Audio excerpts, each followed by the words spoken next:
Les conflits, que ce soit en couple, que ce soit avec un patron, que ce soit avec un associé, que ce soit... C'est par rapport à nos valeurs. C'est-à-dire, déjà, ta mère, elle fonctionne avec son propre schéma de croyance, qui soit éducatif, de par ce qu'on lui a transmis, ses propres croyances qu'elle s'est faites, de par son expérience, de par son vécu. Et en plus, au niveau travail, vous n'avez pas le même système de valeurs. Quand elle, la sécurité est une valeur suprême, toi, visiblement, avec ce que tu me dis, ce serait le fulfillment, la réalisation de toi.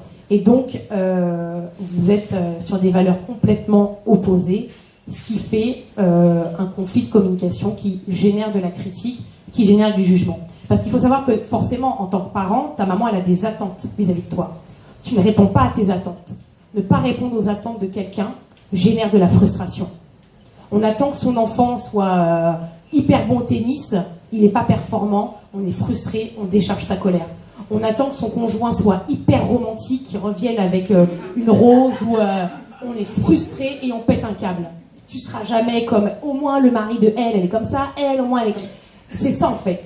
Avoir des attentes génère de la frustration. Alors évidemment, c'est pas facile de ne pas avoir d'attentes, surtout celles qui sont entrepreneuses, on a des attentes vis-à-vis des salariés. Celles qui sont épouses ou maman, déjà épouse ou même petit copain ou quoi, on a des attentes vis-à-vis du conjoint. En tant que maman, bien sûr, il y en a qui, je veux que tu fasses HEC, ou on est une génération de chirurgiens, tu seras chirurgien, orthopédiste, plastique. Ouais. Donc on est tous le miroir de l'autre, mais le problème c'est que même si on nous a transmis des valeurs, avec le temps, on se bâtit notre propre schéma de croyance et nos valeurs évoluent. Et toi, tu as évolué vers la réalisation de toi et ta mère est restée sur un travail, c'est la sécurité. Donc, conflit, critique, jugement, frustration, de par les attentes formulées. Donc, sans solution. Ah si, il y a des solutions. Il y a des solutions. Alors, si je prends... tu peux me rappeler ton prénom ? Sandrine. Si je prends le cas de Sandrine, j'imagine que ta maman, elle a la cinquantaine.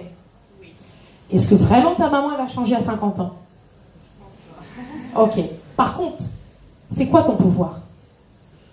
Tu as le pouvoir ultime de toi changer la situation. Tu détiens le pouvoir. Et ça s'appelle la perception.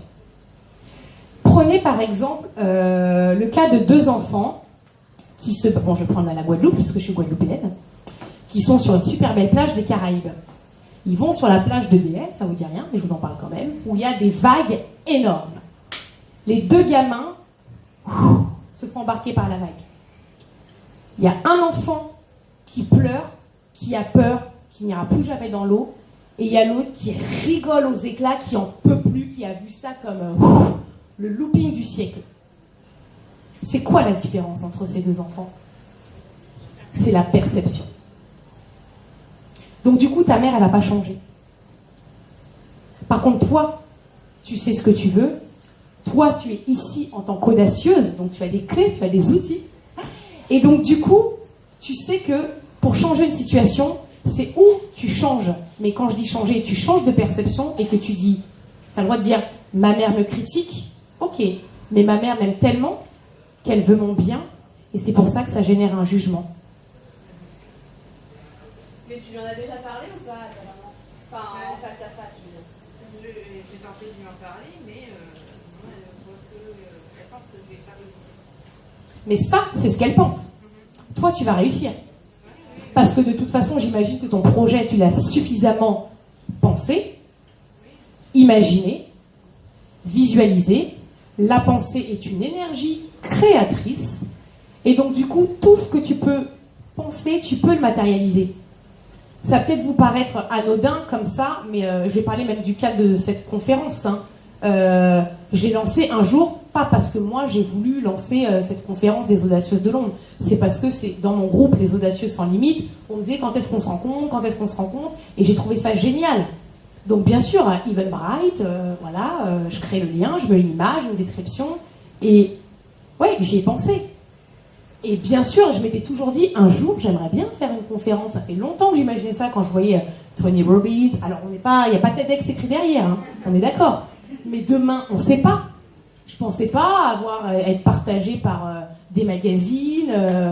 Oui, je pense qu'il y a quelqu'un qui a fait un article dans un des magazines. J'ai été repartagée par les Français de Londres. Enfin, je m'attendais pas à ça. Honnêtement, j'avais réservé que 40 tickets. Je voulais un truc intimiste. De toute façon, je me suis dit, personne ne me connaît, personne ne va venir. Et au final, je me rends compte que je pense que je connais même pas le tiers de personnes qui sont là. Donc, si tu penses quelque chose, mais si toi, parce qu'il y a quelque chose d'important qui s'appelle la foi. C'est ça. En même temps, enfin, j'ai envie de vous dire, vous avez tous cru au Père Noël. Mais pourquoi vous croyez pas en vous? C'est ça le truc. En fait, plus on grandit, plus on perd cette... Mais c'est ça. Plus on grandit, plus on perd cette âme d'enfant. Alors que l'enfant, bien sûr que l'enfant a peur. L'enfant, il a peur du noir. L'enfant... Mais regardez, un enfant, il a pas forcément conscience du danger. Bien sûr qu'il a des peurs, mais cette notion de risque, il la calcule pas. Entreprendre, créer sa boîte, c'est risqué. S'expatrier, c'est risqué. Mais et alors? Est-ce que les trucs exceptionnels, ils vont arriver dans la zone de confort? Est-ce que les choses extraordinaires, ils vont arriver parce qu'on répond au schéma des parents?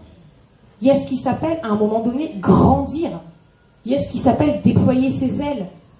Et en même temps, toi, tu as choisi de ne plus faire, à savoir faire plaisir, répondre au schéma, et tu as choisi d'être la femme que tu es, être l'entrepreneuse que tu vas devenir.